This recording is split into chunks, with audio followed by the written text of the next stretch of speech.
In the dim hush of an 1850 morning, before the sun had dared rise over the tree-lined ridges of Lancaster County, the world breathed slow and thick with mist. 12-year-old Eli Yoder trudged barefoot down the narrow dirt path that wound between golden fields and skeleton fences, his toes calloused by years of gravel, thorns, and frozen soil. His satchel, a burlap sack passed down from 3 older brothers, bumped against his hip, holding only a smooth slate board, a stub of chalk wrapped in linen, and a crust of sourdough his mother had baked the night before in the stone hearth that never quite went cold. As the road narrowed, a shape emerged from the fog, the schoolhouse, square and silent, built of red brick and simplicity. No bell hung above its door. No steeple, no flagpole, no ornate threshold, only a rough wooden sign carved with SCHUL in plain hand. No child shouted. No laughter spilled into the fields. Inside, the world was solemn, sacred. To outsiders, it may have seemed bleak, even joyless, but for the Amish, school was not about advancement or applause, it was about humility, obedience, and preparedness for the life God had already chosen for you. Eli opened the creaking wooden door and nodded at Miss Stoltzfus, who stood by the black stove feeding it kindling with the same slow grace she used to turn the Bible's pages. She was 20, perhaps, dressed in a plain brown dress and a white cap, her hands strong from milking, her eyes more tired than her age should have allowed. She greeted no one with words, only with a glance, a nod, a kind of presence that said, "You are known."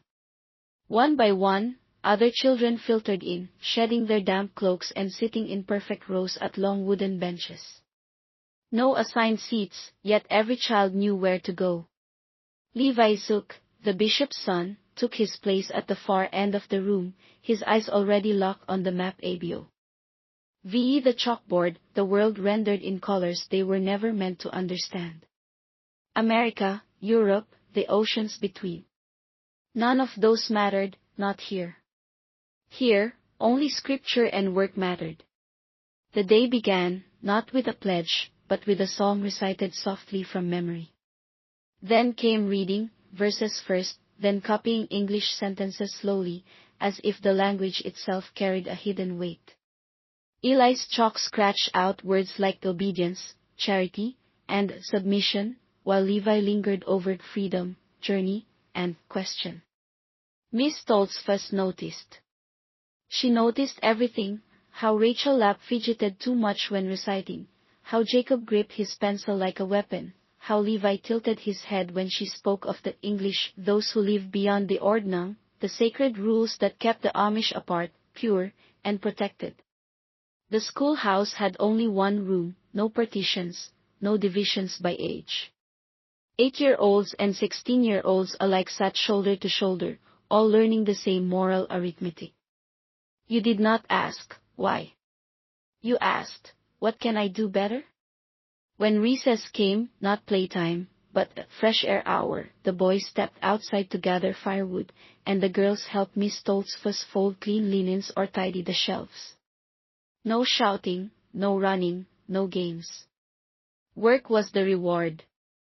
Eli walked with Levi to the edge of the field, where a broken fence post needed fixing.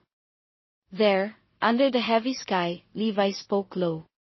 Why are we not allowed to learn about the world? He asked, not accusing, but aching. Eli hesitated, looking over his shoulder. Because the world leads to pride, he said, quoting his father.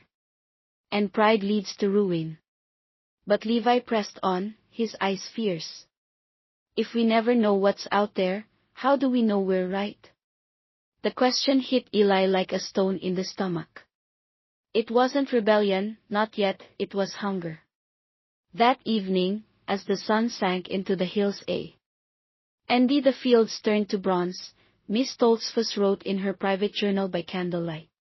She did not record grades. She recorded moments, Rachel's trembling hand, Jacob's clenched jaw, Levi's eyes. He will either lead them astray, she wrote, or be their Moses. She paused, then crossed out the line. No teacher should think that way. But the next morning, when Levi stood before the class and read a passage from Proverbs in a voice too sure, too bright, she knew. He was beginning to see beyond the brick walls and the slate board, beyond the ordnung and its invisible leash.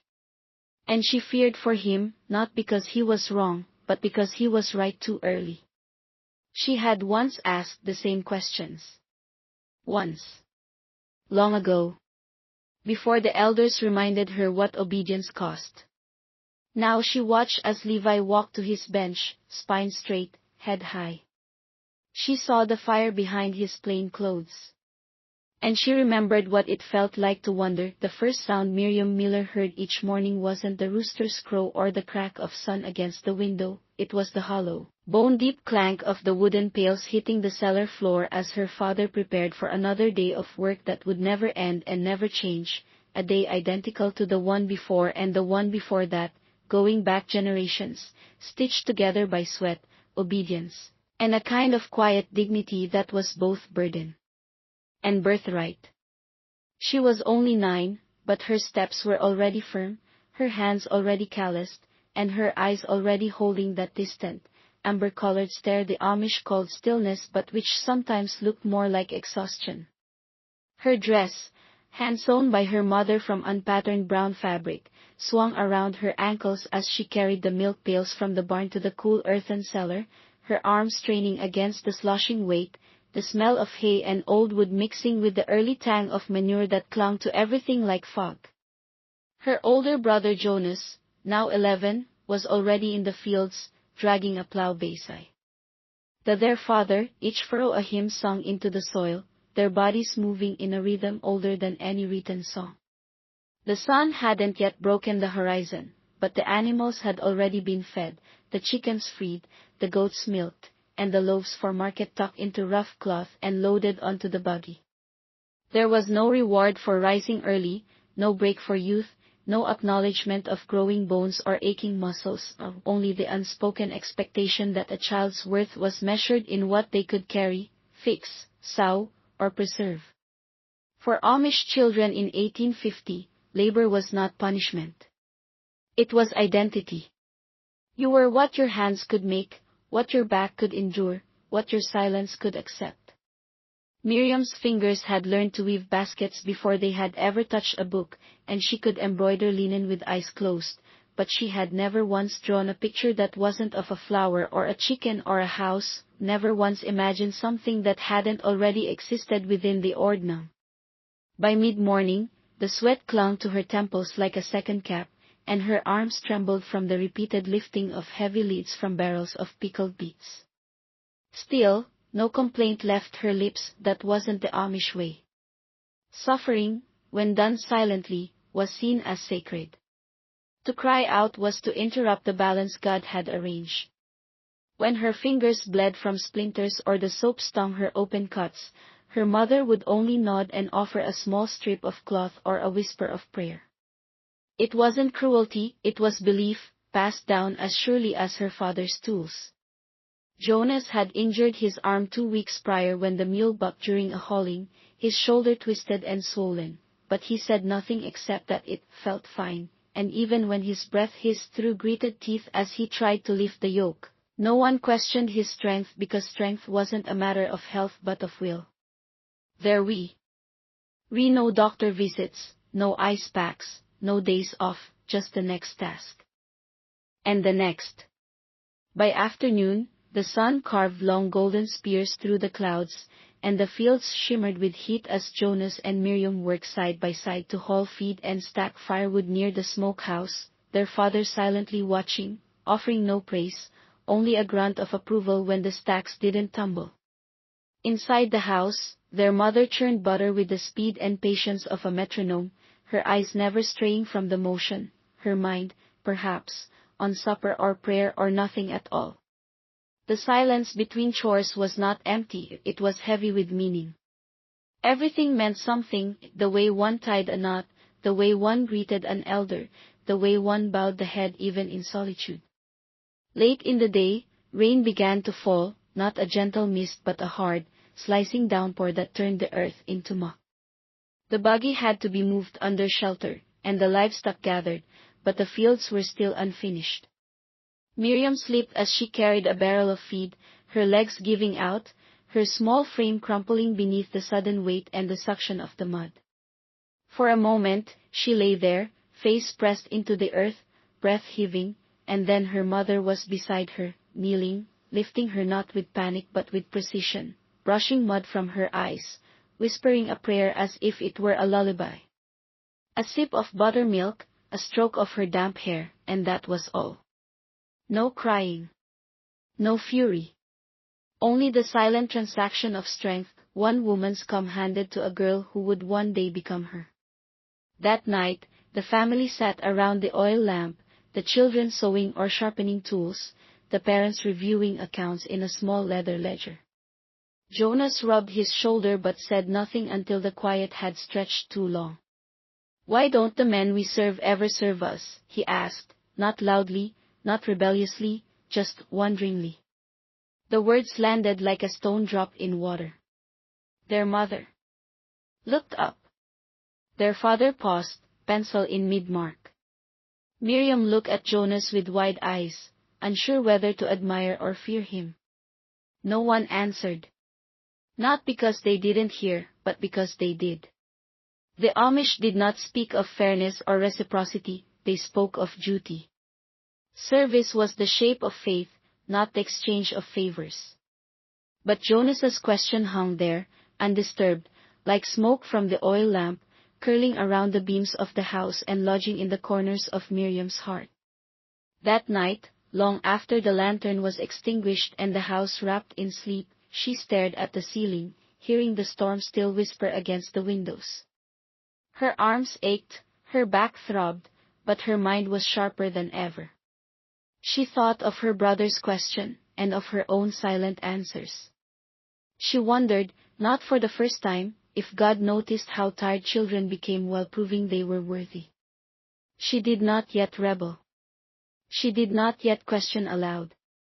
But in the silence where her faith was supposed to rest, something else had begun to grow. In the Amish world of 1850, disobedience was not merely frowned upon, it was considered a rupture in the divine thread that held family, community, and salvation together, a breach not of rules but of sacred order, where every act of defiance risked unraveling the delicate balance between man and God, between the ordnung and the soul. And so when 10-year-old Sarah Zook was caught whispering behind the barn to an outsider boy, a boy from the English family that ran the general store 2 miles down the hill, a boy with shoelaces that were bright blue and eyes too curious for his own safety, the response from her family was swift and unspoken, not a punishment of lashes or raised voices, but something far colder, the weight of silence, the invisible wall of shame, the spiritual quarantine that told her, in every glance and every avoidance, that she had sinned not just against her parents,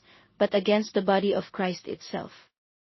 Against every grandmother buried beneath the plain stones in the quiet cemetery beyond the meeting house. Her mother wept that night as she folded laundry by lamplight, not looking at Sarah even once, while her father, usually a man of quiet but present warmth, prayed longer than he ever had before dinner, his voice low and shaking as if the food itself could not be eaten without purging the sorrow from his chest. Her brothers, Daniel and Tobias, were instructed not to speak to her for 2 days. Not out of cruelty, but because love must sometimes burn in order to heal, and discipline, in its truest form, was not meant to break the body, but to correct the spirit. Sarah, seated alone at the far end of the supper table, had never felt more visible or more erased. Her bowl filled like the others, but her presence rendered ghost-like by the absence of acknowledgement, and as the days passed and the shame settled like soot into her skin, she began to understand the power of the rod not as a tool of pain, but as a shadow cast across the heart, a presence that lingered long after the threat was gone, shaping behavior through fear wrapped in love, through love sharpened by fear, until the two became indistinguishable. She was not beaten, but she was broken, her silence becoming its own confession, her downcast eyes a sermon for her siblings. And yet Sarah was not the only child caught in the storm of invisible punishments, for discipline in the Amish world was both communal and deeply personal. An ecosystem of correction where every child knew that their worth was conditional upon their obedience, and that God's forgiveness was granted not through grace alone but through the approval of the elders, the family, and the ordnung. Take Isaac Lapp, for instance, a boy of 13 who once, in a moment of hunger and daring, stole a single apple from Mr. Harlan's store barrel during market day, an act that he confessed 3 days later in trembling whispers to his father, who took him by the hand not to a whipping post, but to the front of the Sunday congregation, where Isaac stood pale and sweating before a sea of solemn faces and admitted his theft aloud, his words dissolving into tears as the bishop nodded, placed a firm hand on his shoulder, and forgave him publicly. But that forgiveness came with a subtle change, for weeks afterward, he noticed that neighbors no longer invited him to carry their goods, that the schoolteacher no longer praised his recitations,